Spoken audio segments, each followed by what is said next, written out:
अस्सलाम वालेकुम everyone, welcome to Ayesha medical education. आज इस वीडियो में हम लोग अल्ना बोन की क्लिनिकल एनाटमी को देखेंगे। प्रीवियस वीडियो में हम लोगों ने अल्ना बोन की साइड डिटर्मिनेशन, मसल अटैचमेंट्स और एक्सटर्नल फीचर्स को देखा था। आज हम उसकी क्लिनिकल प्रॉब्लम्स को स्टडी करेंगे। ये अल्ना बोन में क्या क्या डिसलोकेशन कैसे हो सकती है, क्या क्या फ्रैक्चर्स होते हैं, और शेफ्ट के फ्रैक्चर्स देखेंगे, लैक्रेनन प्रोसेस के फ्रैक्चर्स और भी डिफॉर्मिटी वगैरह। ठीक है, सबसे पहले हम लोग देखेंगे ulna is the stabilizing bone of the forearm. हमारे फोर आर्म में 2 बोन्स होती हैं, एक होती रेडियस और एक होती है अल्ना।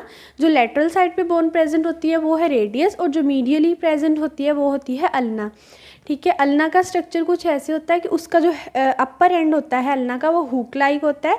प्रीवियस वीडियो में हमने फीचर्स में देखा था, हुक लाइक उसका अपर एंड होता है, और उसके अपर एंड में 2 प्रोसेस होते हैं, लैक्रेनन प्रोसेस एंड कोरोनॉइड प्रोसेस। और उसमें उन दोनों प्रोसेस के दरमियान एक नोच होती है जिसको बोलते हैं ट्रोक्लियर नोच। ठीक है, with trochlear notch gripping lower end of humerus. Humerus के लोअर एंड के साथ अल्ना मिलके एल्बो जॉइंट बनाती है, और वो ट्रोक्लियर नोच जो दोनों प्रोसेस के दरमियान होती है वो ट्रोक्लियर नोच किस में फिट करती है, ह्यूमरस का जो लोअर एंड है ट्रोक्लिया उसमें फिट करती है। ठीक है, और एक स्टेबलाइज जॉइंट बनाती है।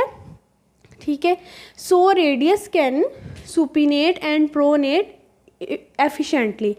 सो इसकी स्टेबलाइजेशन पे ही डिपेंड करता है। अल्ना का जो हुक शेप अपर एंड होता है वो अच्छे से उसमें ह्यूमरस के लोअर एंड में फिट करता है, जिससे मैक्सिमम स्टेबलाइजेशन मिलती है एल्बो जॉइंट को, और हमारी जो रेडियस बोन है वो इजीली सुपिनेट और प्रोनेट करती है।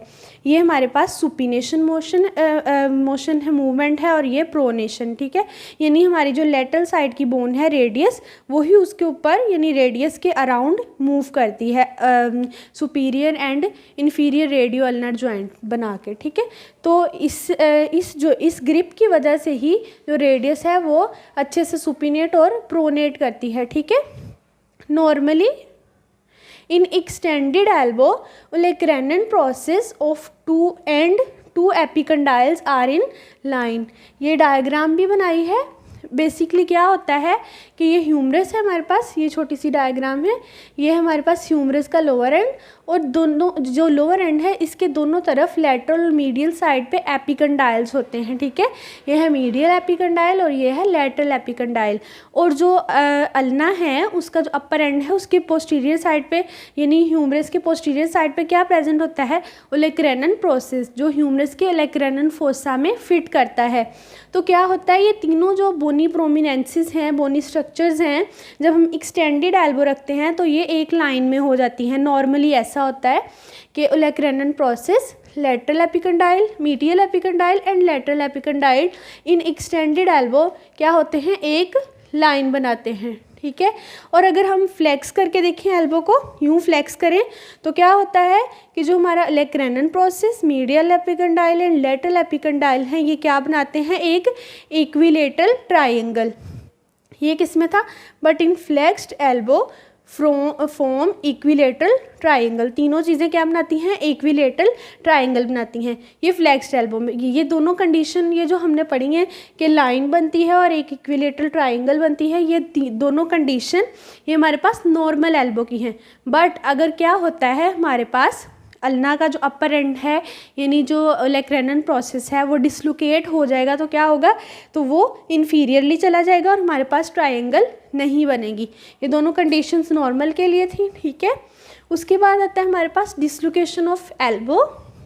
It is produced by fall on the outstretched hand with elbow slightly flexed. ठीक है, हमने जो ये आउटस्ट्रेच्ड हैंड वाली कंडीशन है हमने ह्यूमरस की क्लिनिकल प्रॉब्लम में भी देखी, हमने रेडियस में भी देखी। ठीक है, फ्रैक्चर हो जाता है, डिसलोकेशन हो जाती है, बट इसमें एक स्पेसिफिकेशन है कि स्लाइटली फ्लेक्स। ठीक है, ये बात है इम्पोर्टेंट कि हम लोग आउटस्ट्रेच हैंड के साथ फॉल करेंगे, बट जब थोड़ी सी फ्लेक्शन होगी जिससे क्या होगा, जब थ्रस्ट मिलेगा तो जो पोस्टीरियर साइड से जो हमारे पास ट्रोक्लियर नोच है वो निकल जाएगी, यानी जब थोड़ा सा फ्लेक्स होगा तो वो हुक लाइक स्ट्रक्चर निकल जाएगा ट्रोक्लिया से। ठीक है, और क्या हो जाएगा, लैक्रेनन प्रोसेस जो है वो the olecranon process shifts posteriorly and the elbow is fixed in the slide flexion।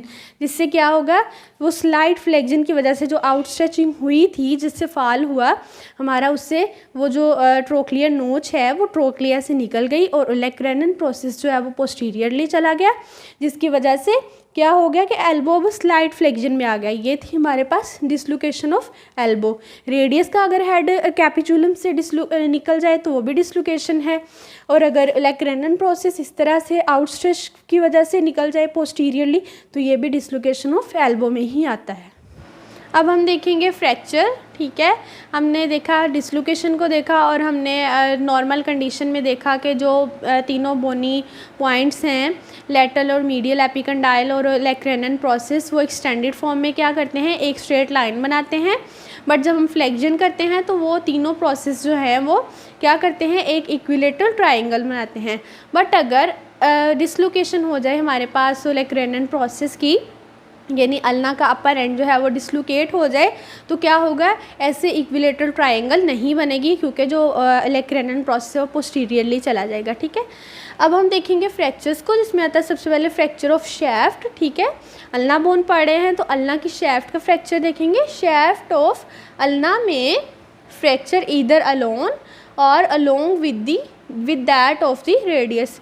क्या है कि फ्रैक्चर जो है हमारे पास अल्ना बोन की शैफ्ट जो है उसका अलोन भी हो सकता है, या फिर रेडियस का जब हमारे पास फ्रैक्चर होता है तो साथ अल्ना का भी हो जाता है, यानी दोनों बोन्स का फ्रैक्चर हो जाता है। ठीक है, उसके बाद आता है हमारे पास cross union between the radius and ulna to preserve supination and pronation.